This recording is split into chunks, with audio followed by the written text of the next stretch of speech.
Bueno, estamos en la sesión 69 de Calvary en Casa. Es el estudio 69 que estuvo en riesgo de que no lo tuviéramos por las cuestiones medioambientales y de falta de energía en este lugar, pero con algo de penitencia, como dicen por ahí en una religión, pues vamos a procurar desarrollarla con la normalidad típica, más breve, y con la ayuda de Dios.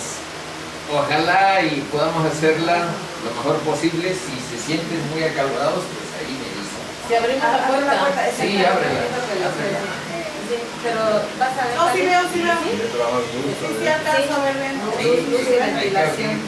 sí, entró, por eso entró mucho. Bueno, estamos en el capítulo 3. En el capítulo 3 de Romanos, y tenemos unos versículos como tarea para procurar verlos. Es del versículo 9 al versículo 20. Son salmos, ¿verdad? Estas referencias de los salmos son porque en este dictamen que hace Pablo acerca de la condición humana, por eso aquí la pregunta guía es: ¿cuál es la perspectiva de Dios? Si ustedes me preguntan la perspectiva mía, humana, se las podría dar, pero es muy diferente la perspectiva de Dios revelada en su palabra, que es esta, respecto a la condición espiritual del ser humano. En estos versos está su carácter, lo que es el ser humano. En estos versos está su lenguaje, lo que dice el ser humano.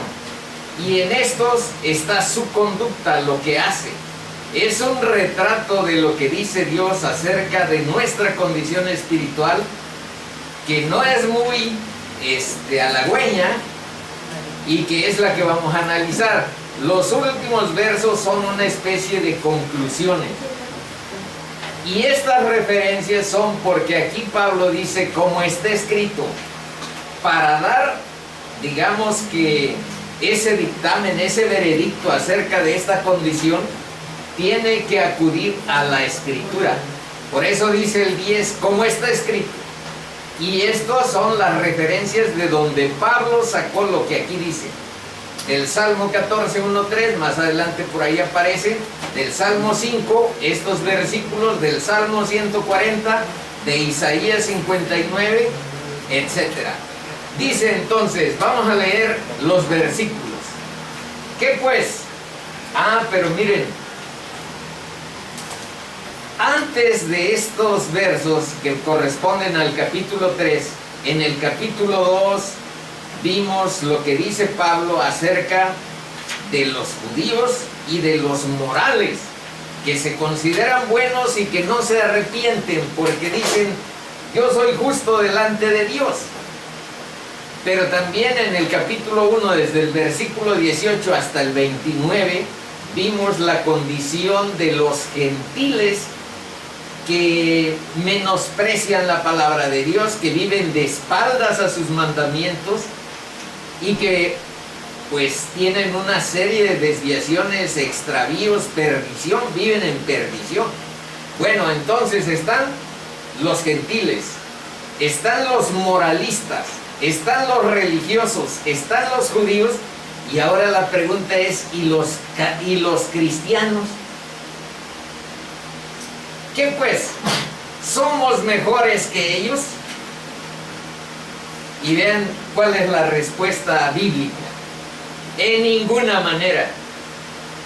Pues ya hemos acusado a judíos y a gentiles, por eso les di los antecedentes del capítulo 1 y del 2, donde habla de los judíos, de los gentiles, de los religiosos, de los moralistas.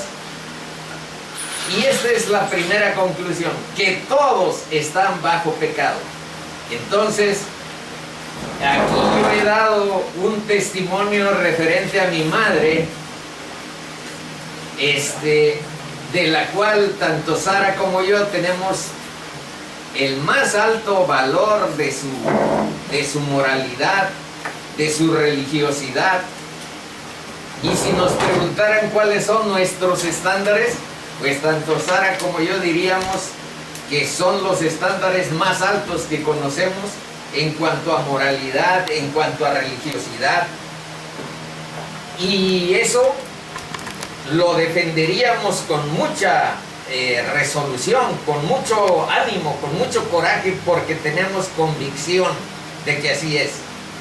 Sin embargo, vean cuál es la perspectiva de Dios respecto a nuestra condición espiritual. Todos están bajo pecado. Y ahora vamos a ver el desglose.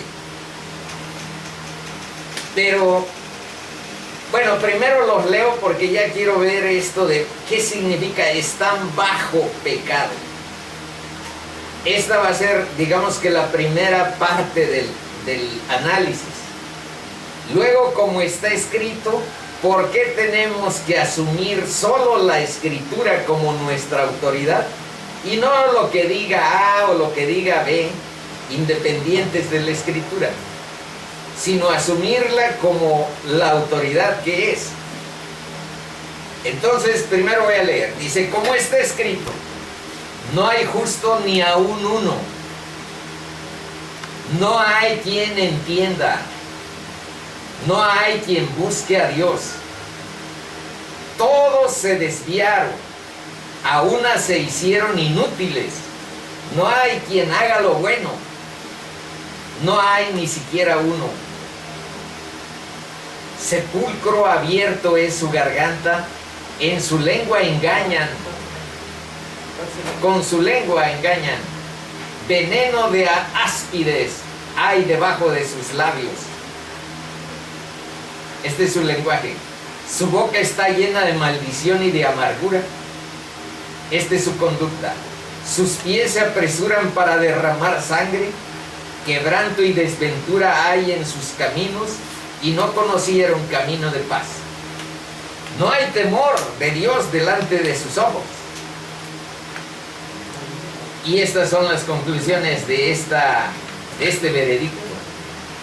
Y nosotros procuraremos que no sea, digamos que una sola perspectiva así de oscura, porque tenemos que ver que más allá de esta condición está el camino de Jesús, que es nuestra luz, que es nuestra esperanza.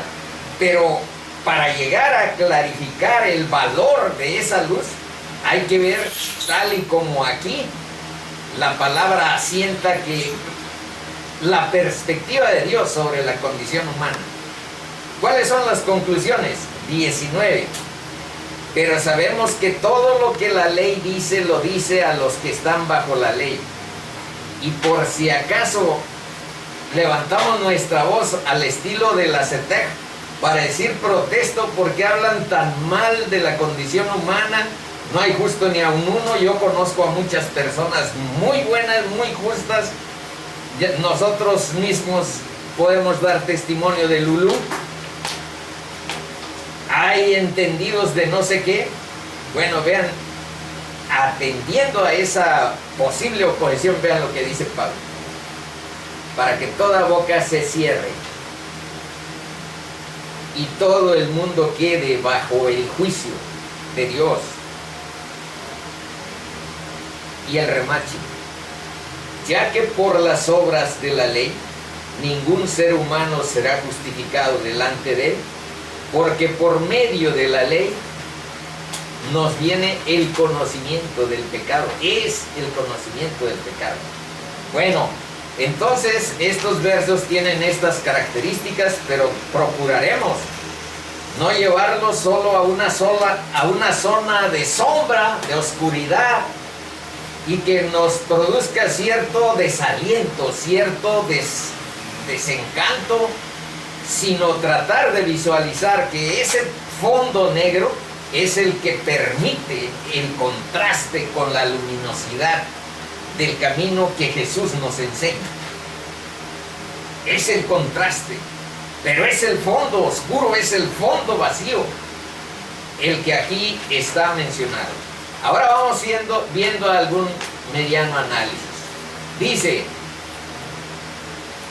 a donde Jesús mismo hace una mención parecida a esta. Vean, en Marcos 10 creo es, ¿verdad? Sí. 17. Dice que apareció ahí el joven rico y le dijo, al salir él para seguir su camino, vino uno corriendo e hincando la rodilla delante de él le preguntó, maestro bueno, fíjense bien, maestro bueno, ¿qué haré para heredar la vida eterna? Y vean lo que le dijo Jesús. ¿Por qué me llamas bueno? Ninguno hay bueno sino solo uno, Dios. Ese es el dictamen de la Biblia, hermanos. Luego en Lucas 11:13, vean lo que dice. Pues si vosotros, ahí Jesús reconoce que hacemos cosas buenas. Las personas hacemos cosas buenas, véanla. Dice, pero somos malos en el corazón. Eso es lo que dice Cristo y la Biblia. Dice, pues si vosotros, siendo malos, ¿cuál es nuestro ser? Ahí está dicho. Pero saben hacer cosas buenas. Dice, ¿sabéis dar buenas dádivas a vuestros hijos? Cuanto más vuestro Padre Celestial dará el Espíritu Santo a los que se lo pidan. Ahora veamos lo que dice en Timoteo 1:12 hasta el 15. Dice, fíjense ahí lo que dice Pablo en su testimonio. Doy gracias al que me fortaleció, a Cristo Jesús nuestro Señor, porque me tuvo por fiel, poniéndome en el ministerio, habiendo yo sido antes blasfemo, perseguidor, injuriador, mas fui recibido a misericordia porque lo hice por ignorancia, en incredulidad. Pero la gracia de nuestro Señor fue más abundante con la fe y el amor que es en Cristo Jesús. Palabra fiel y digna de ser recibida por todos, que Cristo Jesús vino al mundo para salvar a los pecadores. Y vean lo que dice allí Pablo. ¿Por qué pusimos esta fracción? Primero, para recordar la belleza de ese contraste que vivió en su vida, que de pronto va caminando en una dirección pensando en que hace obras valiosas de justicia de acuerdo a su religión. Se encuentra con Jesús y se convierte en algo totalmente diferente. En vez de perseguir a Cristo, se volvió el más ferviente defensor de la fe cristiana. Bueno, pero ahora vean lo que dice, palabra fiel y digna de ser recibida por todos, que Cristo Jesús vino al mundo para salvar a los pecadores, de los cuales, y vean lo que dice ahí, yo soy, no dice yo fui. Está dando su testimonio y está diciendo que permanece en nuestro ser cierta condición pecaminosa. Por eso el Evangelio no es una vez, sino es un estilo de vida permanente para estar humildemente llegando a la vida en una actitud de conversión, de arrepentimiento y fe para seguir caminando. Dice, de los cuales yo soy, no yo fui el primero. Yo soy el primero. Bueno, luego, ahora me regreso un poco a esto. Dice, están bajo pecado. Nos indica estar bajo cierta opresión, bajo cierta esclavitud. Por eso les puse estos versos para que revisen de dónde procede el sentido de estar como esclavos. en la opresión de cierto pecado. ¿A dónde está? Vean 8, Juan 8, del 31 al 36. Dice: dijo entonces Jesús a los judíos que habían creído en él: si vosotros permaneciereis en mi palabra, seréis verdaderamente mis discípulos, y conoceréis la verdad, y la verdad os hará libre. Pero vean lo que le dijeron los judíos. Es como cuando le intentamos decir a una persona: arrepiéntete porque tus pecados existen, permanecen, aunque tu ser no los reconozca o no los vea. Algo así le contestaron los judíos. Le respondieron: linaje de Abraham somos, jamás hemos sido esclavos de nadie. Bueno, ahora vean lo que les dice Cristo. Ah, no, pero siguen. ¿Cómo dices tú seréis libres? Jamás hemos sido esclavos de nadie, linaje de Abraham somos. Jesús les respondió: de cierto os digo, que todo aquel que hace pecado, esclavo es del pecado. Por eso en la Biblia dice que Satanás es el padre de mentira, porque está tan enquistado el engaño sobre el pecado que nadie se siente esclavo. Yo que fui liberado por el poder de Dios de la esclavitud del pecado, les puedo dar mi testimonio en el sentido de cuánta esclavitud tiene uno para determinados pecados. Es algo, bueno, se puede ilustrar, es algo así como un alcohólico que está consumiendo su vida, que está en el desfiladero de la muerte y que está esclavizado a la copa, a la bebida, porque siente que ahí está su deleite, está su delicia, está su vida, y sin importar que vaya derecho al hoyo. Algo parecido es todo tipo de pecados. Es una esclavitud que no se ve, que no se experimenta porque está enquistada en un engaño, en una cápsula de engaño, y que la vemos como que estamos ejerciendo nuestra libertad. Como que es normal. Como que es normal. Dice, por eso dice: de cierto os digo que todo aquel que hace pecado, esclavo es del pecado. Y si no creen, no quieren creerme a mí, créanle a Cristo, que es el que dijo estas palabras. Esclavo es del pecado. Y el esclavo no queda en la casa para siempre. El esclavo no tiene ni aspiraciones, o no tiene manera de visualizar, vislumbrar la vida eterna. Vengan a mí. Dice: el Hijo sí queda para siempre, el Hijo sí es eterno. Y esta es la conclusión. Así que, si el Hijo os libertare, si tú vienes a Cristo, Él te puede liberar y te puede transformar como ningún programa psicológico de autoayuda o de... Cristo es el poder para transformar nuestras vidas. Y dice así que si el Hijo os libertare, seréis verdaderamente libres. Bueno, ese es el sentido. Ahora, del término como está escrito, bueno, ¿por qué darle a la palabra de Dios la autoridad máxima en nuestra vida? Número uno, porque es eterna. En Marcos 13:31 dice: el cielo y la tierra pasarán, pero mis palabras no pasarán. ¿Por qué tenemos que darle a la palabra de Dios la autoridad máxima en nuestra vida? Chicos, porque tiene promesa para los que la guardan.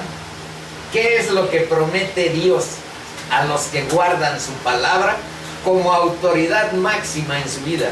Bueno, lean lo que dice Juan 8:31, 51. De cierto os digo, que el que guarda mi palabra nunca verá muerte. Y otra de las respuestas a por qué darle es porque la palabra es la semilla de la que depende la vida eterna.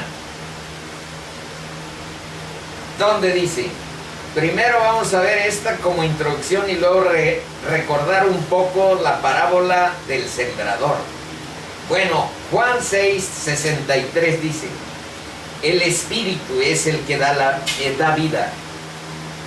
La carne para nada aprovecha. Las palabras que yo os he hablado, eso lo dijo Cristo, son espíritu y son vida. ¿Y a dónde dice que es la semilla de la que depende la vida? Vean poco a poco. Dice, esto está en Lucas 8 del 11 al 15. Dice, esta es pues la parábola. La semilla es la palabra de Dios. ¿Ya no aguantan? Sí. Aguanten tantito. Esta es pues la parábola. La semilla es la palabra de Dios. Y los de junto al camino, esos son las personas que oyen la palabra de manera superficial. Y los de junto al camino son los que oyen y luego viene el diablo y quita de su corazón la palabra para que no crean y se salven. Son los superficiales. Luego hay otro contingente de personas que oyen la palabra, se emocionan cuando la oyen, pero atraviesan por ahí una dificultad y se apartan. Dice, la semilla que cae sobre las piedras, porque no les puse toda la parábola, solo donde hace la interpretación que hizo Cristo de esa parábola, pero no les puse toda. Ahí en Lucas 8 está toda si la quieren leer. Bueno, ¿quiénes son los emocionales? Son la semilla que cae en las piedras. Y no tienen Dice, raíz. ándale, reciben la palabra con gozo, por eso les puse aquí que son los emocionales. Pero estos no tienen raíz. Creen por algún tiempo y en el tiempo de una dificultad de la prueba se apartan. Y también oyen las palabras, la palabra de Dios, los muy ocupados, los que tienen todavía sus afanes en las riquezas, en los placeres de la vida. Y ahora vean lo que dice, esa semilla es la que cae entre espinos. Estos son los que oyen, pero yéndose son ahogados por los afanes y las riquezas y los placeres de la vida y no dan fruto, y no llevan fruto. Y hay una cuarta variedad de personas que son los que aquí cuando iniciamos cada estudio le rogamos a Dios que sea el Espíritu, porque yo no tengo ningún poder. Yo no puedo enseñar la verdad espiritual de Dios sin la intervención del Espíritu en sus corazones, en sus vidas. Es Él el que enseña la verdad. Nosotros somos un vaso de barro, un vocero, pero es un instrumento. Es Dios el que transforma solamente. Entonces ese Espíritu de Dios cuando actúa hace de nosotros buena tierra, abre nuestro corazón. Dice, más la que cayó en buena tierra, estos son los que con corazón bueno y recto retienen la palabra oída.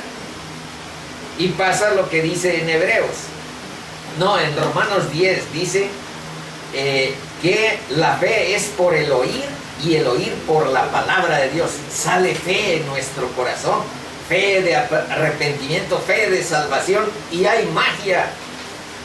Y ahí es donde dan fruto con perseverancia, dice aquí, y en otro paralelo dice, y dan fruto al 30, al 60 y al 100 por uno.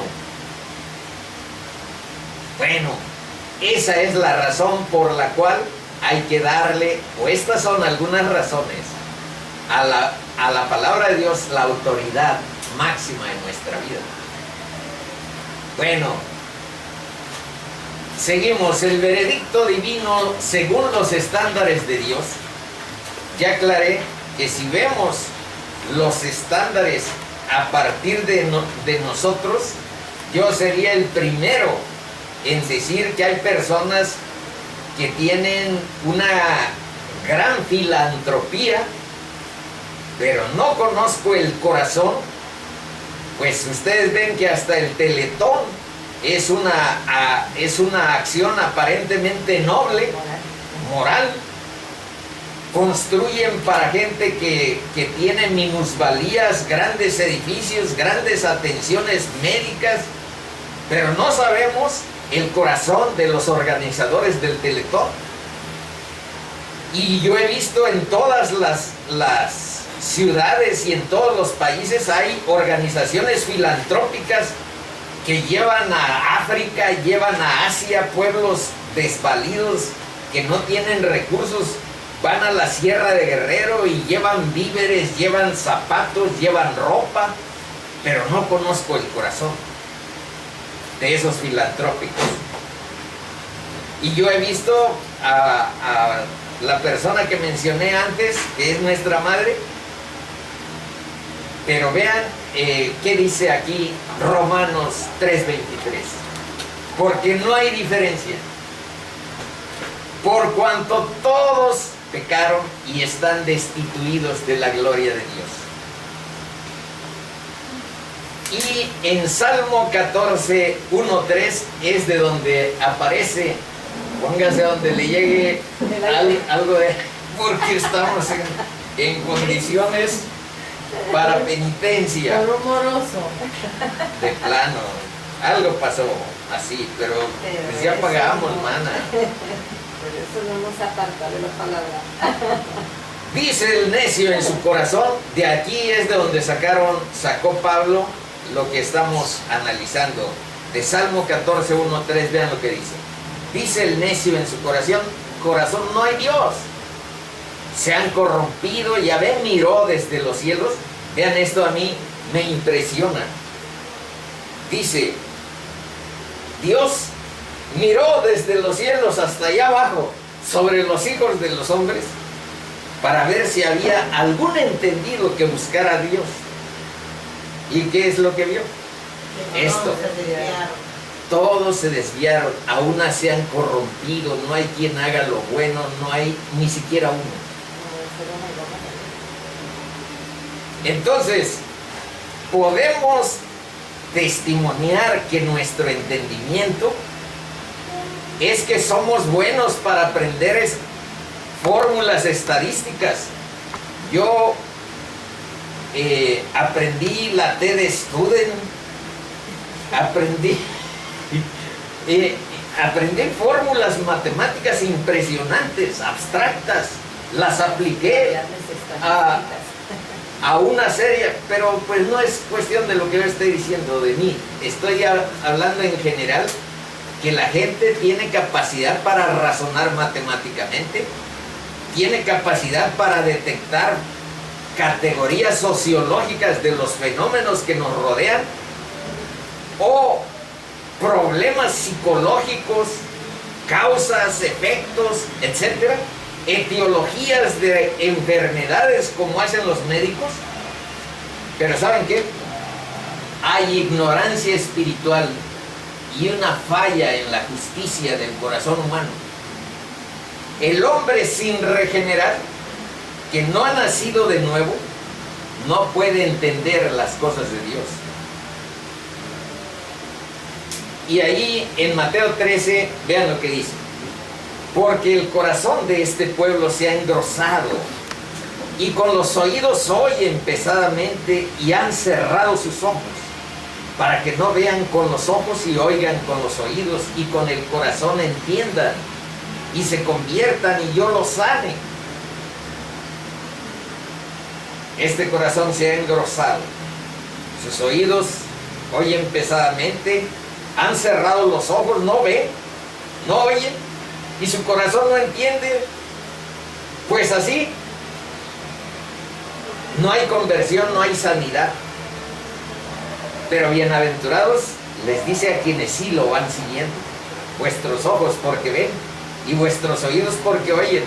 Porque de cierto os digo que muchos profetas y justos desearon ver lo que veis y no lo vieron, oír lo que oís y no lo oyeron. Bueno, aquí empieza ya algo de luz, porque hasta ahí es muy oscuro el panorama. Unas cosas pesimistas. Sí, De lo que me aquí salvación. ya Tenemos que cambiar. es algo de luz. Dice, pero empieza dando una de oscuridad y llevándolos a algo de luz. ¿Desde dónde viene ese dictamen? Desde Génesis 2:17, Dios le dijo a Eva y a Adán, no se hagan independientes en sus consideraciones acerca del bien y del mal, no se independicen, no se vuelvan autosuficientes y se vayan pues a deliberar por sí solos sin mi ayuda sobre qué cosa es lo bueno y qué es lo malo. Pero tanto Eva y Adán decidieron que no, nosotros nos podemos independizar de ti. Pero Dios les dijo, mas del árbol de la ciencia del bien y del mal no comerás, porque el día que de él comieres, ciertamente morirás. Es palabra de Dios. Bueno, he aquí que todas, en Ezequiel dice, he aquí que todas las almas son mías. Como el alma del Padre, así el alma del Hijo es mía. Y el alma que pecare, esa morirá. Entonces está así desde siempre. Por eso Cristo nos enseñó de esta manera. El que oye mi palabra y cree al que me envió, el que oye mi palabra y cree al que me envió, tiene vida eterna y no vendrá a condenación, mas ha pasado de muerte a vida. Ese es nuestro puente, hermanitos. Perdón por Sara, hermanos. Ese es nuestro puente de esta condenación, de este dictamen, de esta condición espiritual. Aquí está la ventana de la esperanza, aquí está la ventana de la luz. Pero siempre hay que reconocer lo que dice la Biblia acerca de nuestra condición espiritual, aun cuando nos parezca pues algo pesada, porque les recuerdo, aquí está la conclusión final de todo el estudio de hoy. Les recuerdo que el Evangelio implica la confrontación del pecador con la verdad, la humillación del pecador por su condición pecaminosa, que indica reconocer que somos pecadores, reconocer que no podemos salvarnos a nosotros mismos y pedir la misericordia y la justicia de Dios en Cristo, pedir la salvación. Y eso es lo que catapulta, lo que lanza de esta condición que estamos analizando, se produce la salvación y el equipamiento para esta vida. Me regreso. Otro de luz. Juan 8, 6, 40. Y esta es la voluntad del que me ha enviado, que todo aquel que ve al Hijo y cree en Él tenga vida eterna, y yo le resucitaré en el día postrero. Juan 6, 47. 40. Ah, no. 47. De cierto os digo, el que cree en mí tiene vida eterna. Y una que nunca hemos leído, 6:27, dice, trabajad, no por la comida que perece, sino por la comida que a vida eterna permanece, la cual el Hijo del Hombre os dará, porque a este señaló Dios el Padre, para que nos la dé. Esa es la comida a la que hay que aspirar.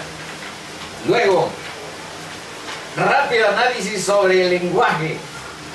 aquí están los versos que hablan sobre nuestra condición del carácter, nuestra condición del lenguaje y nuestra condición de nuestra conducta, lo que es nuestro ser, lo que dice nuestra manera de comunicarnos y lo que hacemos en actitudes, comportamientos, acciones. Bueno, en lo que concierne al lenguaje, aquí hay unos versos. Porque en la boca de ellos no hay sinceridad, sus entrañas son maldad, sepulcro abierto es su garganta, con su lengua hablan lisonjas. Y vean lo que dice Santiago 3. Así también la lengua es un miembro pequeño, pero se jacta de grandes cosas. He aquí cuán grande bosque enciende un pequeño fuego, y la lengua es un fuego, un mundo de maldad.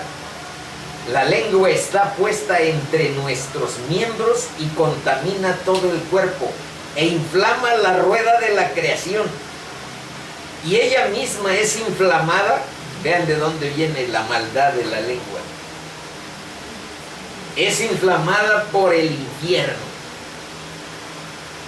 Hace rato, antes de que llegaran, estuvimos platicando con una persona acerca de una pelea que tuvieron dos hermanos en un reencuentro por ahí en una casa.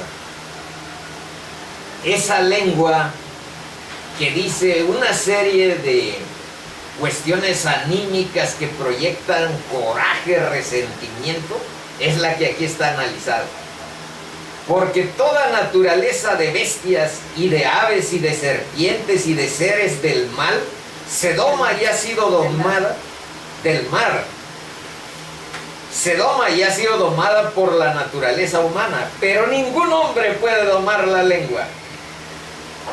Podemos domar serpientes, bestias, aves, seres del mar, y doma y ha sido domada por la naturaleza humana, dice. Pero ningún hombre puede domar la lengua, que es un mal que no puede ser refrenado, llena de veneno mortal. Con ella bendecimos al Dios y Padre, y con ella maldecimos a los hombres que están hechos a la semejanza de Dios. De una misma boca proceden bendición y maldición. Hermanos míos, esto no debe ser así. ¿Acaso alguna fuente hecha por una misma abertura, agua dulce y agua y amarga? Por eso, Pablo en Efesios 4:29 dice, Rafa, a ver si te memorizas este versículo. Dice, ninguna palabra corrompida salga de vuestra boca. Yo veía a mi cuñado con algo de admiración, porque cuando Dios no me había tocado, yo decía un chorro de disparates, pero un chorro. Me encantaba decirlos, y era profe. Todavía lo dices, ¿no? Pero en la casa, Casi ya. no los digo. Ya no. Pero mi cuñado nunca ha dicho, ¿No dice? Nunca lo he escuchado. bueno, cuando menos ahí. Deja esa imagen de Saúl ante nosotros. No les digo. Con mi otro cuñado decíamos cosas, el otro dice un chorro, igual que yo, Y con Saúl nada. pero él no, Sí, no dice tanto. no se contaminaba con nuestros vocablos. Tal vez él haya conocido este verso. Dice, ninguna palabra corrompida salga de vuestra boca, sino la que es buena para la necesaria, para la que sea buena para la necesaria edificación, a fin de dar gracia a los oyentes. Y vean lo que dijo Jesús en relación con las personas que pues decían cosas no necesariamente de lo que estamos viendo de términos muy usuales, sino de proyectar palabras que tienen maldad. No, pues porque ahí está todo, como la lengua contamina el ser humano. Sí. Generación de víboras. Dice, generación de víboras. No nada más Juan el Bautista lo dijo. Juan el Bautista le dijo a los fariseos y a los escribas, generación de víboras. Arrepentidos. ¿Quién les enseñó a huir de la ira venidera? Dios ya puso el hacha.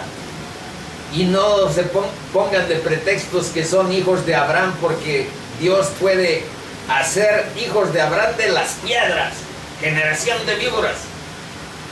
Pero no solo Juan el Bautista, esto lo dijo Jesús. Sí. En Mateo 12:34 les dijo, generación de víboras, ¿cómo podéis hablar lo bueno siendo malos? Y esta es una grandísima enseñanza. Dice, porque de la abundancia del corazón habla la boca. Cuando tu corazón está pervertido y tu corazón tiene otra manufactura que no sea la devoción a nuestro Dios, el seguimiento a nuestro Salvador, no, manito, pues tu corazón siempre estará propenso a decir desvaríos, extravíos, exabruptos, por no decir disparates groseros, obscenos, o lo peor, albures y palabras de doble sentido. Sentimientos negativos. Y sentimientos negativos, porque con la lengua matas y destruyes. Sí. Bien, Pati, Hay que buena ponerlo, referencia. Hay que ponerlo en los ambientes laborales. Sí. Este cuadrito. Mata, la cizaña, ahí te están. Ya estamos No terminando. hay que ser chismoso. Estamos Me lo dice la Biblia. Pero somos malos, manito. Hay que aplicarnos, hay que irnos limpiando nuestro corazón. Entonces revisamos ya algunos versos sobre nuestra naturaleza esencial, lo que somos, bíblicamente hablando. Segundo, ya vimos lo que es nuestra manera de decir. Nuestro lenguaje está entintado de pecado. ¿Su carácter es el ser? Sí, el carácter es nuestro ser. Nuestro lenguaje, nuestra comunicación, lo que decimos y lo que hacemos, ahorita lo vamos a ver. Estamos jodidos. Hay una solución, aquí está. Cristo Jesús nos da esto, porque creamos en el Evangelio, porque creamos en su justicia, porque le pidamos que Él sea nuestro Salvador. Porque lo que detiene, ya vimos con anterioridad eso, es que nosotros pensamos que no necesitamos como único Salvador, que la podemos hacer con nuestras obras. Eso detiene, frena que Dios actúe en nuestra vida. Bueno, estamos terminando. La conducta está expresada en estos versos. Cuando nosotros oímos esto, sus pies se apresuran para derramar sangre. No, yo nunca he tenido ese afán homicida. Se refiere a otro tipo de personas, no a mí. Por eso les puse Mateo 5, 21-22. Vean lo que dice. Oísteis que fue dicho a los antiguos, no matarás. Y cualquiera que matare será culpable de juicio. Eso fue en la ley anterior. Pero vean lo que dijo Jesús. Pero yo os digo que cualquiera que se enoje contra su hermano, entonces ese instinto homicida delante de los ojos de Dios, pues vean en qué condiciones se presenta. Dice, pero yo os digo que cualquiera que se enoje contra su hermano será culpable de juicio. Y cualquiera que diga necio a su hermano No, yo les he dicho peores cosas que necio a personas. Incluso a automovilistas o incluso a taxistas. Bruto. Yo con el marido cada ratito me estoy enojando. Y cualquiera que diga necio a su hermano será culpable ante el concilio. Y cualquiera que le diga cabeza dura, estúpido, ese es el sentido de la palabra fatu. ¿Fato qué quiere decir? Cabeza dura, Descalificar. imbécil, estúpido. Descalificar. Descalificar su condición de entendimiento intelectual. Cualquiera que le diga fatuo a una persona quedará expuesto al infierno de fuego.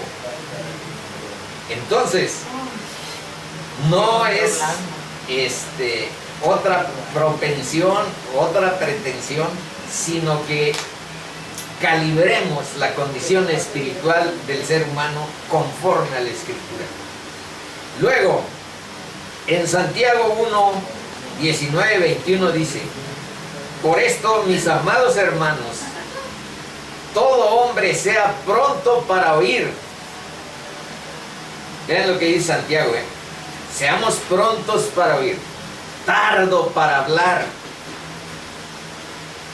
tardo para airarse, porque la ira del hombre no obra la justicia de Dios. No te enojes, manito, la ira tuya no representa la justicia de Dios. Nunca la ira del hombre representa la justicia de Dios. Nuestra ira no es un canal de justicia. Nuestra condición de coraje y de estar cegado de nuestra rabia para resolver problemas no resuelve de acuerdo a la justicia de Dios. Por eso dice: seamos tardos para airarnos, tardos para hablar. Por lo cual, desechando toda inmundicia y abundancia de malicia, recibid con mansedumbre la palabra implantada, la cual puede salvar vuestras almas. ¿Qué necesitamos? Según Santiago, mansedumbre y apertura de corazón para aceptar la palabra de Dios implantada en nuestro corazón por el Espíritu Divino, lo cual puede salvar nuestras almas. Mansedumbre es como paciencia. Paciencia, ser manso, estar dispuesto en torno a nuestra relación con Dios. Tolerante. Humilde. Y estos versos se los puse en referencia a esta parte que dice: quebranto y desventura hay en sus caminos, y no conocieron camino de paz. No, pues lean los periódicos en las notas rojas que todos los días salen y verán que hay destellos de la ira de Dios todos los días. Y que en muchas ocasiones Dios nos llama a reconsiderar nuestro caminar, poniéndonos en jaque con alguna enfermedad. Te está llamando Dios a que reconsideres y que lo busques. A que entiendas su caminar, su luz, su verdad, y ajustes tus estilos de vida de conformidad con esa luz. Pero esto sí, hay quebranto y desventura en muchos caminos, y no conocieron camino de paz. La sociedad entera vive una especie de narcotización. Ocupa muchos calmantes y muchos estimulantes. Sin café, sin aspirina, sin esto, la vida moderna no se ubica bien.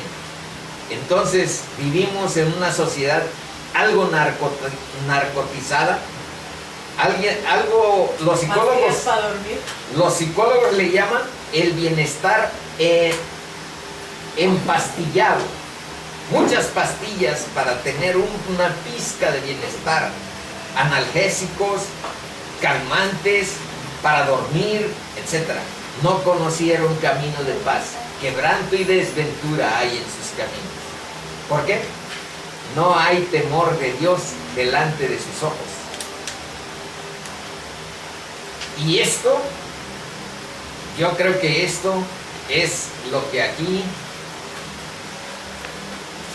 dice. Mateo, Eso ya lo leí. eso ya lo leímos. Vamos en Isaías. Aquí en este. No hay paz, dijo mi Dios, para los impíos. Y Romanos 5:1 dice a dónde está la paz. Vean, justificados pues por la fe. Dios justifica por medio de este evangelio, de este reconocimiento de que somos pecadores. Por este reconocimiento de que no podemos salvarnos delante de Dios a nosotros mismos. Que esto que aquí dice Romanos 3:23,